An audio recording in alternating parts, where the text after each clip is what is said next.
Hey, what's up guys? In this video I'm going to show you how to install and uninstall add-ons on Kodi.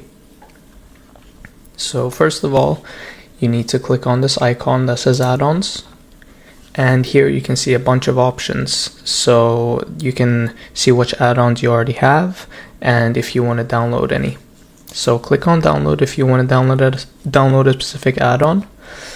And for me, I'm just gonna go for lyrics, but as you can see, there are a bunch of options you can pick from.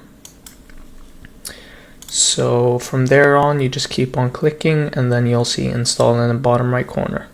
So click on install. And after it's installed, you can choose to click on it again if you didn't like the add-on and uninstall it. Or you could also go way back and click on my add-ons, and as you can see, I can find the lyrics one here. So if I don't want it, I can just click on uninstall, or better yet, I can temporarily disable it. So that's pretty much how you uninstall and install add-ons on Kodi. Be sure to like and subscribe if you guys found this video helpful, and comment down below if you have any questions. So that's been pretty much it. See ya.